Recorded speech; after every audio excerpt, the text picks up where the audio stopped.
여러분 안녕하세요. 제가 드디어 여러분들과 약속한 대로 31회까지 왔습니다. 자, 31회까지 여러분들이 기출문제 해설을 이렇게 들으시면서 많이 고생하셨죠. 7회부터 31회까지 빠짐없이 계속적으로 기출문제 해설 강의 이렇게 들어보신 분들이라면 기출문제 난이도 분석이라든지 기출문제 어떻게 흘러가는 이 흐름을 알으셨을 거예요. 그래서 기존에 7회부터 12회까지는 문제 유형이 좀 달랐고 13회부터 16회까지 문제 유형이 달랐고 17회부터 19회, 20회 여기까지 또 문제 유형이 다르고 또 25회 넘어가면 25회부터 28회까지 유형이 좀 변했고 29회부터 29, 30 문제 좀 까다로웠죠. 그럼 최근에 31회 문제를 풀기 전에 30회, 29회 문제를 풀어보시면서 허겁 이렇게 기출문제 나오면 시험장에 가서 막 머리 짜매고 문제를 풀어야 되겠다 이 생각하셨을 거예요.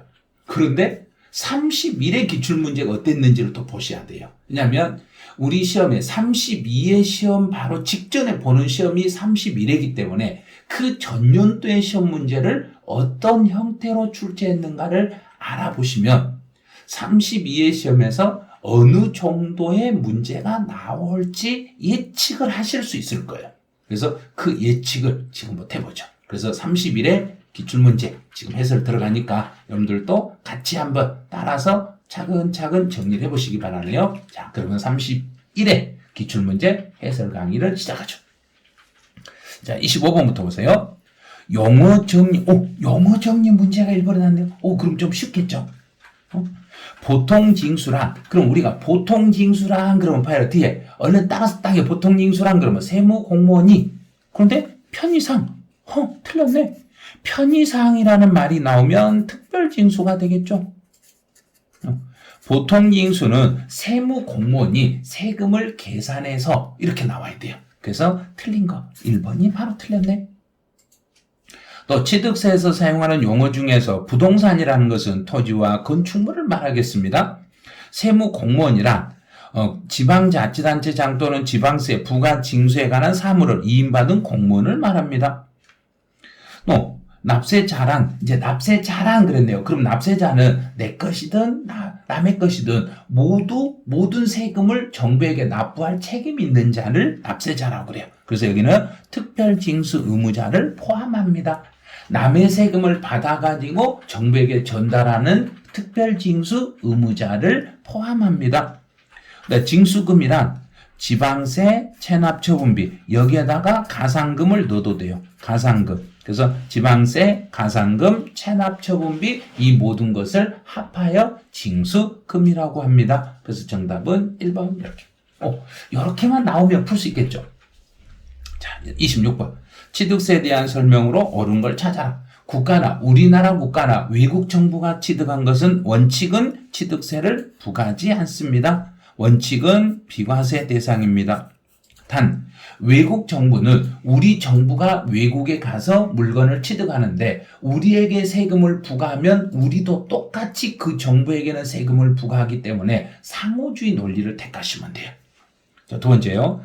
지목 변경에 대한 취득은 지목 변경이 사실상 변경된 날을 취득일로 봅니다. 사실상 변경된 날과 공부상 변경일을 비교해가지고 사실상 변경일과 공부상 변경일 중에서 그 중에 빠른 날로 가겠습니다. 자, 세 번째요. 국가가 물건을 매각을 하면 매각일로부터 60일이 아니라 30일 이내에 지방자치단체장에게 매각 사실을 통보해 주셔야 돼요. 또 법인이 아닌 자, 개인이 건물을 건축하는 경우는 취득가격 중에서 90% 이상을 법인 장부상에서 증명이 된 금액을 내밀으셔야 돼요. 80이 아니라 90%예요. 5번은 토지에 취득한 자가 취득한 날로부터 1년 이내에 인접한 토지나 건물을 계속 반복으로 거래했을 때는 전체를 묶어서 1건의 토지 취득으로 1년치를 한 건의 취득으로 봐서 면세점 여부를 적용합니다. 그 말은 1년치를 다 묶어서 취득 가격이 50만 원 이하가 되면 면세점 여부를 적용합니다. 그래서 정답은 5번이 됐네요. 이것도 아마 이 정도는 풀 수 있었을 거예요. 자, 문제 27번. 또 보니까 세율 문제가 나왔네. 자, 등록면허세 표준 세율로 틀린 걸 찾아라 그랬어요. 보존 등기는 0.8, 가처분은 부동산 가액이 아니라 채권 금액에 대해서 채권 금액의 0.2. 이건 틀렸네. 지역권은 요역지 가액의 0.2, 전세권은 전세 금액의 0.2, 상속이면 0.8. 세율은 단순히 암기만 하시면 풀 수 있는 문제네요. 28번. 옳은 걸 찾아봐라. 지방자치단체장은 표준세율의 60이 아니라 50% 범위 내에서 가감할 수 있습니다. 두 번째로 감가상각의 사유, 감가상각이나 자산 재평가가 나오면 그럼 여기서는 변경 전이 아니라 변경된 금액을 기준으로 하겠습니다. 변경된 금액을 기준으로 해주시면 돼요. 부동산 등록에 대한 신고가 없는 경우에 취득 당시가 아니라 등록 당시 그래야죠. 취득 당시는 취득세에서 쓰는 용어고 등록면허세에서는 등록 당시라고 이름을 쓰셔야 돼요. 등록 당시에 시가 표준액의 100분의 110이다. 이거는 100분의 110 곱할 필요 없어요.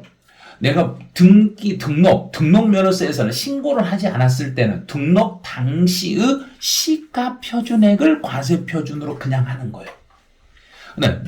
묘지나 무덤. 등록면허세에서 무덤. 그럼 무덤은 취득세만 과세가 되고 등록면허세나 재산세는 비과세되기 때문에 부과한다? 틀렸죠. 5번은 납세지는 부동산 등기에 대한 납세지는 부동산 소재지로 가며 납세지가 분명하지 않았을 때는 등록 관청 소재지로 갑니다. 그럼 답은 5번이네. 그래서 28번은 5번이 되는 거예요. 여기까지는 충분히 문제 풀 수 있는 문제들이네요. 29번. 등록면허 취득세와 등록면허세 신고 납부에 대한 설명으로 옳은 걸 찾아봐라. 상속. 그리고 취득세니까 상속은 무조건 여기 딱 보면 달의 말일. 상속 개시일이 속하는 달의 말일부터 우리나라에 주소가 있으면 6개월, 외국에 주소가 있으면 9개월. 또 취득세 과세 물건을 취득한 후에 중과세 대상이 되면 그 사유 발생일로부터 60일 안에 신고하되 가산세는 제외하고 이미 낸 세금을 빼주시면 돼요. 그다음 지목 변경으로 취득세 납세 신고하지 아니하고 매각했네. 지목 변경에 대해서 등기하지 아니하고 매각했을 때는 산출세액의 80%, 가산세에 지목 변경 등기는 변경해서 등기하는 것은 등록면허세 과세 대상이에요. 등록면허세를 과세하기 때문에 취득세에서 등기하지 아니하, 신고하지 아니하, 이 말은 등기하지 않고 미등기 전매, 등기하지 아니하고 매각했을지라도 중과산세를 적용하는 것 아니에요. 그래서 지목을 변경하여 가액이 증가되는 경우에 신고하지 아니하고 매각했을 때는 중과산세를 적용하지 않습니다. 또 등록을 하려는 자가 신고 의무를 다하지 않고 등록하기 전에 납부를 해버리며 신고하고 납부한 걸로 보기 때문에 무신고 가산세는 부과되지 않습니다. 이제 5번에 등기 등록 후에 등록면허세가 납부되지 않거나 부족액이 발견이 됐으면 다음 달 10일까지만 지방자치단체장에게 통보하시면 돼요. 그럼 5번이 답이네요. 이것도 약간 어려운 것처럼 보이는데 분명히 이 문제도 풀 수 있는 문제예요. 기존의 기출문제를 푸신 분이라면 예전에 기출문제 지문하고 똑같죠. 똑같으니까 충분히 풀 수 있는 문제예요. 30번. 재산세 과세 대상 및 납세 문제에 대한 설명으로 옳은 걸 찾아봐라 그랬네요. 재산세는 토지, 건축물, 주택, 항공기, 선박을 과세 대상으로 하겠습니다. 답 1번 맞았네. 2번. 토지와 주택에 대한 재산세 과세에 대해서 종합합산, 별도합산, 분리과세. 종합합산, 별도합산, 분리과세로 구분하는 것은 토지만 이렇게 하는 거지 주택은 이렇게 구분하는 건 아니에요. 주택은 그냥 단순히 주택으로 봐서 과세를 하는 거지 종합합산, 별도합산, 분리과세로 구분하는 것은 토지에 대해서만 이렇게 하겠습니다. 또 국가가 선수금을 받아 조성하는 토지로서 무상으로 받은 자는 납부할 의무가 있습니다. 무상으로 받은 그 매수 계약자가 무상으로 사용하고 있는 그 사람이 재산세를 납부할 의무가 있는 거예요.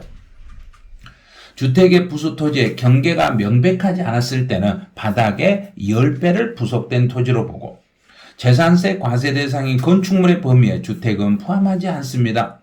그래서 주택은 주거용으로 사용하는 건물과 그 부수 토지를 요 두 개를 더해서 이렇게 두 개를 더해서 주택분 재산세로 과세하겠습니다. 그래서 주거용으로 사용하는 건물과 주거용으로 사용하는 토지는 이거는 건축물이나 토지 속에 들어가는 게 아니라 주택으로 봐서 과세가 되겠습니다. 그래요. 그래서 정답은 30번은 1번이 되는 거예요. 31번으로 가보죠. 또 세율 문제가 나왔네요. 재산세 과세 표준과 세율에 대한 설명으로 옳은 것을 모두 골라라 그랬어요. 지방자치단체장은 재산세는 50% 범위 내에서 가감할 수 있는데 3년간 적용하는 것이 아니라 해당 연도에 한정해서 적용합니다. 그럼 기억은 틀렸네. 두 번째, 고급 오락장의 토지는 사치성 토지이기 때문에 4%. 또 주택에 대한 과세 표준 그러면 주택은 공정시장 가액비율 60%를 곱합니다. 그럼 니은 티귿 두 개 맞았네. 그래서 31번은 4번이 답이 돼요. 문제가 어려운 것처럼 보이는데 충분히 다 풀 수 있는 문제들로 만들어졌네요. 32번. 재산세 부가징수에 대한 설명으로 옳은 걸 찾아라. 재산세 과세 기준일은 6월 1일입니다. 맞았네. 또 토지는 매년 9월 16일에서 9월 30일까지. 그럼 니은 틀렸네. 너 디귿은 납부한 세금이 500만 원 이하, 250만 원 초과하는 금액은 그러면 납부한 세금은 500만 원 이하다. 250은 넘고 500만 원 이하가 됐으면 250을 초과하는 금액을 2개월 안에 분할 납부하게 할 수 있습니다. 맞았네요. 재산세는 특별징수 방법이 아니라 재산세는 보통 징수 방식으로 부가징수합니다. 그럼 여긴 틀렸네요. 그럼 문제에서 옳은 것은 모두 몇 개인가 그랬으니까 한 개, 두 개. 자, 두 개. 그리고 32번은 3번이 되는 거예요. 문제가 어렵게 보이는데 31의 시험은 기존의 시험 문제보다 약간 더 쉬운 내용처럼 보이죠? 자, 그럼 33번. 지역자원시설세. 처음 본 문제가 나왔네요. 지금까지 7회부터 31회까지 오면서 지역자원시설세를 이번이 처음 나왔네요. 이번이 처음 나왔으면 32회 시험이 또 나올 것인가? 이제 예측을 해봐야 돼요. 한 번 나오면 더 이상 나오지 않겠죠. 이렇게 특수한 문제들 어쩌다 하나씩 나오는 거지 그 다음에 연속으로 나오진 않아요. 자, 그럼 이제 소방분 지역자원시설세는 재산세, 고지세 나란히 붙어 나오니까 보통 징수예요. 또 지역자원시설세는 소방시설로 인하여 이익을 받은 자의 건축물 및 선박을 그랬네요. 선박을 과세 대상물로 하는 거예요. 주거용 건물이 아닌 4층 이상 10층 이하에 대해서는 다른 일반적인 경우보다 2배 정도 세금을 더 물려요. 그다음에 재산세가 비과세되면 지역자원시설세도 따라서 비과세돼요. 왜? 재산세 세금을 물리지 않았으니까 재산세가 비과세됐으니까 당연히 지역자원시설세도 비과세가 되는 거예요. 그러면 답은 33번은 4번이 되는 거예요. 그러면 문제를 풀 때 지역자원시설세가 나오면 재산세라고 보고 문제를 풀면 어느 정도 맞아가긴데 네, 맞았어요. 그래서 재산세라고 보고 문제를 풀면 한 90% 이상은 답이 만들어져요. 지하 자원이 과세 대상인 경우에 납세지는 그 물건 소재지.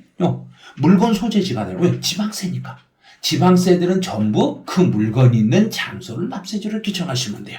그래서 정답은 4번 이렇게 잡았어요. 이제 34번이네요. 종합부동산세에 대한 내용으로 틀린 거. 자, 1번. 종부세, 과세기준 6월 1일. 맞았네. 종합부동산세 납세의무자가 비거주자네. 비거주자인 경우에 납세지는 국내 사업장 소재지가 1번이고 사업장 소재지가 없으면 국내에서 소득이 발생한 장소로 갑니다. 그런데 소득이 발생한 장소도 없으면 그 물건 소재지를 납세지로 합니다. 2번 맞았네요.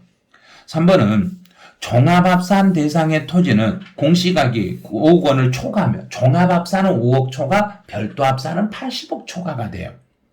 네, 종합합산 대상의 토지에 재산세로 부과된 세액이 세부담의 상한을 적용받는 경우에 그 상한을 적용받기 전이 아니라 적용받은 후에 세액을 종합합산 대상 토지분 종부세에서 공제한다. 이건 뭐냐면 종합합산 토지는 5억 초과분에 대해서 이미 재산세로 부과된 세금이 있으면 그 재산세로 부과된 세금을 나중에 종부세 계산할 때 빼주는 거예요. 그럼 빼줄 때 앞에서 재산세가 세부담의 상한제를 적용했으면 그 상한제를 적용해서 납부한 금액을 빼주면 된다. 이렇게 생각하시면 돼요. 4번 답이네요.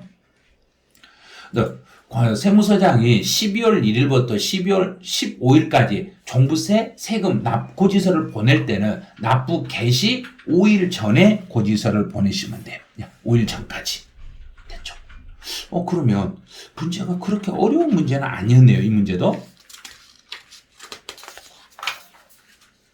35번. 거주자의 부동산과 관련한 사업소득에 대한 설명으로 옳은 걸 찾아봐라. 그럼 9개. 외국에 있는 주택은 주택수와 관계없이 무조건 과세합니다. 두 번째, 공익사업 그러면 부동산에서 발생한 소득을 하는 게 아니라 기타 소득으로 갑니다. 부동산 임대에서 발생한 납세지는 그럼 부동산 임대는 국세죠. 국세니까 부동산 소재지로 가는 게 아니라 그 사람의 주소지로 갑니다. 논이나 밭을 작물 생산에 이용하게 하고 대가를 받았을 때는 이거는 비과세 대상입니다. 그럼 4번이 답이네요. 논이나 밭을 작물 생산에 대여를 하고 작물 생산을 이용하게 하고 대가를 받은 것은 이거는 소득세를 과세하지 않아요. 결손금, 주거용 건물 임대에서 발생한 주택을 임대하면서 발생한 결손금은 다른 종합소득 금액과 통산할 때 거기서 공제를 할 수 있어요. 공제한다. 계산할 때 공제를 해줘요. 상가를 임대하고 발생한 결손금은 결손금 공제가 안 되지만 주택을 임대하고 발생한 결손금은 다른 종합소득에서 공제를 받을 수 있습니다. 그래서 정답은 35번은 4번이 되죠. 36번. 고가주택에 대한 설명으로 틀린 것. 고가주택은 1번. 거주자가 2020년 취득 후 계속 거주한 법령에 따른 고가주택을 2020년 5월에 양도했다. 그러면 2000년에 취득해가지고 2001년에 팔아먹었으니까 보유기간이 1년밖에 안 되네? 1년밖에 안 되니까 장기보유 특별공제는 대상이 되지 않습니다. 받으려면 3년 이상을 보유해야 되는데 보유기간이 3년이 안 됐기 때문에 장기보유 특별공제가 안 되는 거예요. 또 이제 고가주택이라는 것은 양도소득에서 고가주택은 기준시가로 판단하는 것이 아니라 실지 양도 가액으로 판단해요. 실지 양도 가액이 9억 원을 초과하는 주택을 고가주택이라 합니다. 그럼 2번이 답이네요. 3번은 고가주택에 대한 장기보유 특별공제는 전체 장기보유 특별공제를 구해가지고 9억 초과분으로 안 분하면 돼요. 그래서 양도가액에서 9억을 차감한 금액이 양도가액에서 차지하는 비율을 곱하니까 고가주택 비율을 곱한 금액을 고가주택분 양도차익이라고 해요. 그럼 양도차익이든 장기보유 특별공제도 똑같네요. 그럼 장기보유 특별공제도 고가주택분 비율을 곱하고 양도차익도 고가주택분 비율을 곱해서 고가주택분을 구하시면 돼요. 5번은 다가구주택을 구획된 부분별로 양도하지 않고 하나의 매매 단위로 양도했을 때는 단독주택으로 보겠죠. 그러면 하나의 매매 단위로 양도했을 때는 단독주택으로 보기 때문에 그 단독주택 전체 금액이 9억을 초과했으면 고가주택으로 보는 거예요. 그래서 전체를 하나의 주택으로 봐서 고가주택 여부를 판단합니다. 그럼 그 전체가 실제 양도가액이 9억을 넘었으면 고가주택으로 판단하시면 됩니다. 그래서 정답은 아주 쉬웠네요. 다른 지문은 약간 복잡했는데 정답은 아주 쉬운 지문이 됐죠. 37번. 거주자의 국내 자산 양도소득세 계산에 대한 설명으로 옳은 걸 찾아봐라 그랬어요.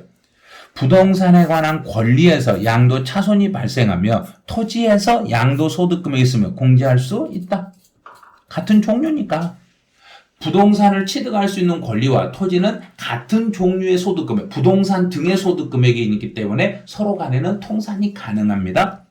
두 번째요. 양도로부터 소급하여 5년 이내 배우자로부터 증여와 2월 공제네요. 2월 과세. 2월 과세이기 때문에 증여를 인정, 배우자 나오면 증여 인정. 증여를 인정하기 때문에 일단 증여받은 사람이 증여세를 내는 거예요. 증여세를 내고 내가 냈던 증여세는 필요 경비에 산입합니다. 필요 경비로 산입해 주는 거예요. 세 번째, 현재 가치 할인 차금이 포함된 양도자산이 보유기간 중 사업소득금액 계산 시 필요경비로 산입한 현재 가치 할인 차금, 다른 소득금액 계산할 때 필요경비로 이미 산입해버렸네요. 다른 데서 이미 필요경비로 산입했으니까 양도소득에서는 또 필요경비로 본다. 틀렸죠? 양도가액에서 공제할 필요경비에서 빼야 돼요. 왜냐하면 다른 소득에서 이미 필요경비로 산입했기 때문에.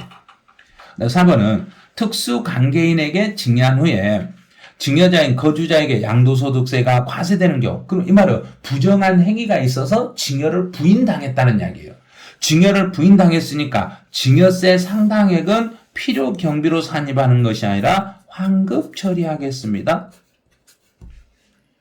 5번은 특수관계인과 거래를 통해서 부당하게 시가와 거래가의 차액이 5억이네요. 그러면 시가와 거래가액의 차액이, 자, 차액이 두 개로 나눠볼게요. 차액이 3억 이상이거나 또는 시가의 5% 이상이면 이 거래를, 거래 가액을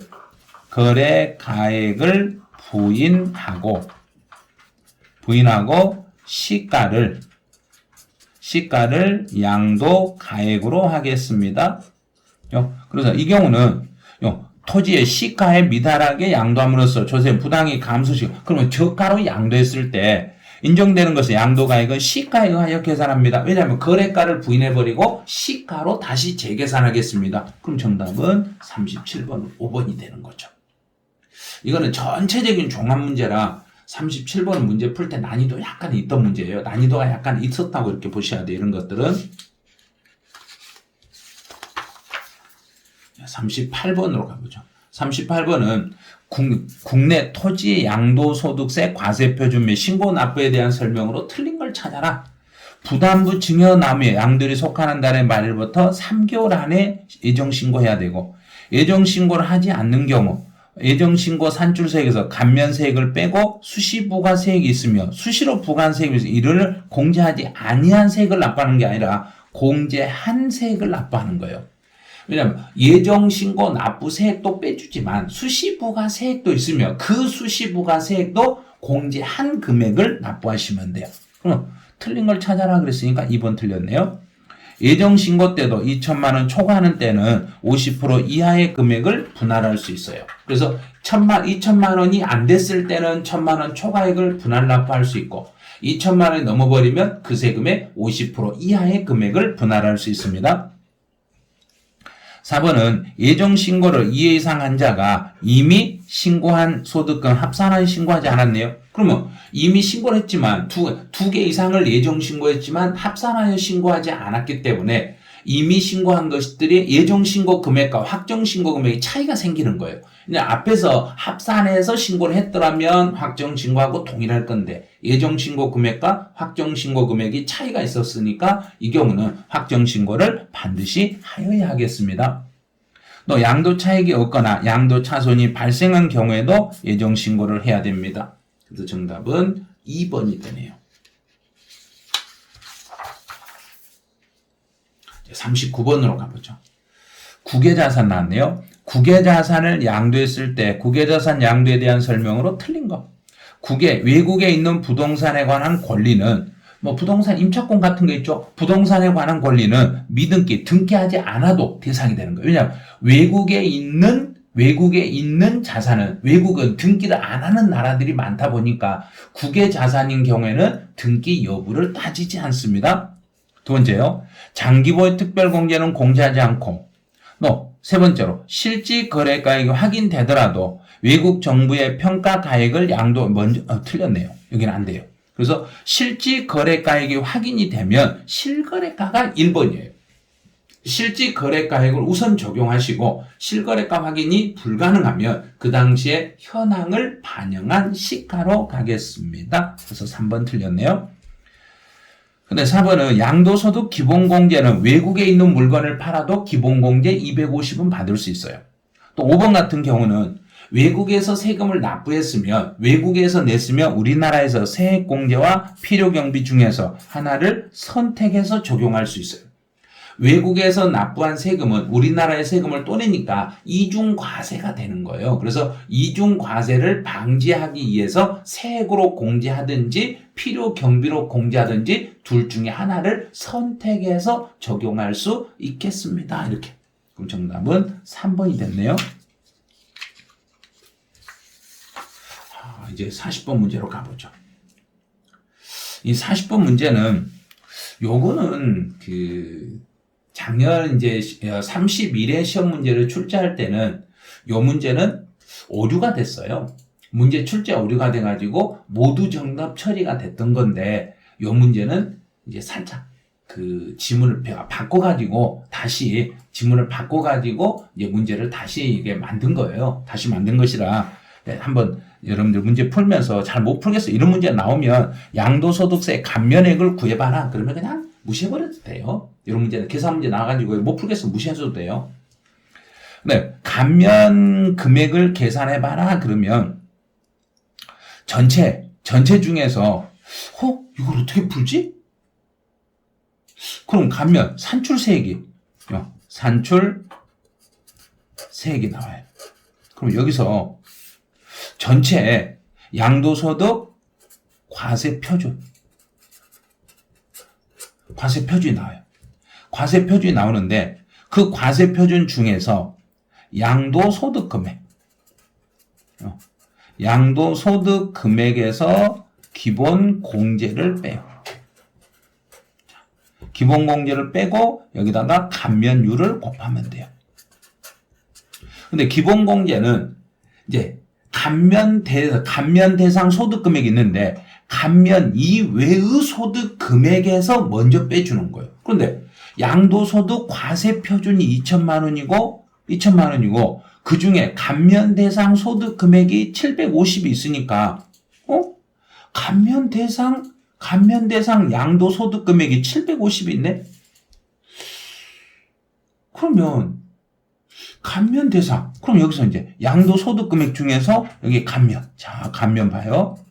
감면 대상 소득 금액이 있어요. 근데 양도소득 기본공제는 감면 이외의 소득 금액에서 먼저 빼줘버리죠. 그럼 감면 이외의 소득 금액에서 먼저 빼줘버리니까 산출세액 봐요. 1,000만 원. 곱하기 과세표준. 과세표준이 보니까 2천만 원. 2천만 원 나오네요. 그 다음에 감면 대상인 소득이 750. 그 다음에 양도소득 기본공제 250을 빼줘야 되는데 양도소득 기본공제는 감면 이외 소득에서 먼저 빼버리니까 0이 돼버린 거예요. 그다음 감면율 50%. 그럼 여기 다 없애버리죠. 그러면 750에 50%. 그러면 이게 750에 50%다. 그런데 2분의 1이네? 먼저 750을 2분의 1로 또 나눠. 거기다 50%를 곱해. 그러면 계산해봐. 어떻게 계산되는가? 그럼 먼저 해볼게요. 750을 2로 나눠봐요. 그럼 3, 6, 15, 7, 14, 1, 5. 그러면 375만 원. 375만 원이죠. 375만 원을 50%로 곱해. 여기서 375만 원 곱하기 50%. 그럼 375만 원을 50% 하니까 50% 계산하니까 55, 7에 35 하니까 187만 5천 원 나오네요. 이렇게. 이렇게 나오는 거예요. 아니, 그러면 실제 시험 문제 나왔을 때 이렇게 나오면 이걸 어떻게 푸냐 이거예요. 이런 감면하고 관련된 건 사실은 풀 수가 없어요. 그래서 여기는 이제 개정이 돼가지고 이게 바뀌어가지고 이게 문제 답을 수정해 놓은 거예요. 답을 수정해가지고 이 문제가 만들어진 거지. 실제 기출문제에서는 정답 없음이었어요. 그래서 계산 문제가 나왔는데 안 풀어요. 푸는 사람이랑 안 푸는 사람이랑 모두 똑같대요. 답을 맞다게 줘버린 거예요. 그래서 계산에서 양도소득 기본공제는 우리 기본공제를 뺄 때는 감면소득과 감면 이외의 소득이 있으면 감면소득에서 먼저 빼는 게 아니라 감면 이외의 소득 금액에서 먼저 빼는 거예요. 그러면 감면 이외라는 것은 양도소득 과세표준이 있다는 것은 그 과세표준이 2천만 원이라는 이야기는 감면 안 되는 소득이 2천만 원 있다는 이야기예요. 지금. 그런데 그 중에 감면되는 게 750밖에 없으니까 감면 이외 소득이 훨씬 많이 있죠. 그럼 감면 이외 소득에서 250을 빼버리니까 이제 감면 양도소득세 감면액을 개발하거나 감면율을 곱해보니까 750에서 기본공제를 빼지 않고 바로 하니까 이 금액이 나버린 거예요. 187만 5천 원 이게 답이 돼버린 거예요. 실제로 이렇게 계산 문제를 내가지고 이제 오류가 발생이 돼버리면 이렇게 오류가 발생이 되면 실제 문제 출제 요원이 생각을 전혀 생각지도 못한 부분에서 오류가 발생해버린 거예요. 그러니까 작년에 이제 31회 시험에서 계산 문제 오류가 이렇게 발생이 됐으면 그 다음 년도 계산 문제를 출제하신 분이라면 엄청 신중하게 생각을 해야 돼요. 그러면 계산 문제를 신중하게 생각해서 문제를 낼 것인지 아니면 계산 문제를 아주 단순하게 문제를 낼 것인지 생각을 할 거란 이야기예요. 여러 가지가 고려되는 것은 출제하지 않을 거란 이야기예요. 그래서 혹시 이제 32회 시험에서는 계산 문제가 출제되지 않고 이론적인 문제로 문제가 양도소득세에서 5문제가 출제될 수도 있다는 것. 이렇게 예상을 할 수도 있어요. 그래서 여러분들 지금 이제 31회까지 제가 기출문제 해설을 해드리면서 보니까 기존부터 계속 문제가 나오면 계산 문제는 하나 정도 문제가 나오더란 이야기예요. 그래서 세법의 계산 문제는 한 문제, 박스 문제는 3개에서 4개. 그 박스 문제 중에서 개수 문제로 골라라는 것은 1개에서 2개. 세일회 문제는 해년마다 2개에서 많게는 5개까지 세율 문제가 나오더란 이야기예요. 그래서 주로 문제가 많이 출제됐던 파트가 어떤 것이냐? 그럼 과세 대상물, 납세 의무자, 과세 표준, 세율, 납세 절차 이런 것들이 주로 출제가 됐던 거예요. 그래서 이 5개 파트만을 제가 묶어가지고 강의하는 것은 구원특강의 한 장짜리로 큰 종이 한 장 있죠. 그 한 장에 묶여진 게 그 내용이 전부예요. 그래서 과세 표준, 납세 의무자, 과세 대상물, 세율, 납세 절차 이 5개 파트만 묶어가지고 그 큰 종이 신문지처럼 이렇게 큰 종이 한 장 있어요. 그 한 장으로 전체적인 세법을 정리를 해드렸기 때문에 그 전체적인 흐름이 필요하다. 그러면 그 한 장짜리 세법을 참고하시고 나는 흐름보다는 세법에 대한 기출 지문과 세법에 대한 내가 문제를 풀 수 있는 스킬, 기술을 알고 싶다. 그러면 원포인트 정리를 택하시면 돼요. 원포인트 정리집을 택하시면 지문 중에 어느 부분이 핵심 포인트고 어느 포인트를 잡아야 어떻게 문제를 푼다는 걸 이걸 보여드릴 수 있어요. 그래서 이제 우리 이제 시험 문제 주로 많이 나오는 5개 파트만 내가 집중해보고 싶다. 그러면 그때는 한 장짜리 구원특강을 여러분들이 들으시면 도움이 되실 거고 나는 세법에 대한 전체적인 기출 지문이라든지 출제하는 지문으로 좀 공부해보고 싶다. 그러면 그런 분은 원포인트 특강을 들으셔야 돼요. 근데 나는 원포인트도 다 듣고 구원 특강도 다 했는데 그럼 나는 뭐 해요? 그러면 마지막으로 올해 시험에서 이제 최종적으로 나올 수 있는 100문제를 선택해야 쪽집게 100선 문제를 제가 만들어 드렸어요. 그 만들어 가지고 100선으로 강의하는 것을 들으실 분은 문제로 내가 테스트를 해보고 싶다. 이제 100문제 중에 3번 문제를 한번 테스트 해보고 싶다. 그러면 쪽집게 100선을 택하시면 돼요. 그래서 이제 31회까지 이렇게 기출문제로 오다 보니까 주로 기출문제에서 기존에 나왔던 지문들이 중복되고 또 계속 반복적으로 출제되고 있다는 걸 알으셨을 거예요. 그래서 지금까지 이렇게 기출문제를 쭉 이제 분석해 오신 분들은 엄청나게 많은 도움을 받으셨을 거예요. 그래서 기출문제가 32회 시험에서 많은 도움을 받을 수 있고 또 여러분들이 이 기출문제를 통해서 얼마만큼 성적이 올라가는가 아마 그거를 여러분들이 후기로 나중에 이제 시험 끝나도 여러분들이 영상 유튜브에 오셔가지고 댓글 달아두시든지 아니면은 제 밴드 있죠. 제 네이버 밴드에 오셔가지고 네이버 밴드에다가 기출문제 내가 7회부터 31회까지 요 영상만 가지고 시험을 봤더니 어느 정도 내가 점수를 얻게 됐다. 이런 후기를 밴드에다 남겨주시든 아니면 유튜브에 그 댓글로 남겨주시면 될 거예요. 거기에 남겨주시면 이제 나중에 이제 33회 공부하신 분들, 34회 공부하신 분들, 나중에 계속 공부하시는 분들이 이 기출문제 영상을 보시면서 자신을 얻고 내가 이것만 해도 충분하다는 걸 아마 아실 거예요. 그래서 여러분들하고 이제 기출문제 7회부터 31회까지 약속을 여기서 지킬 수 있어서 저도 이제 그 마음이 뿌듯하고 여러분들도 이제 이걸 다 정리하고 시험장에 가야만 뭔가 개운하실 거예요. 그래서 지금까지 31회까지 잘 따라오신 거 여러분들에게 박수를 보냅니다. 네, 여러분들 수고하셨고 여러분들 시험에서도 좋은 결과 있기를 바랍니다. 네, 여기서 31회 해설을 마치죠. 여러분들 그동안 수고하셨습니다. 자, 안녕.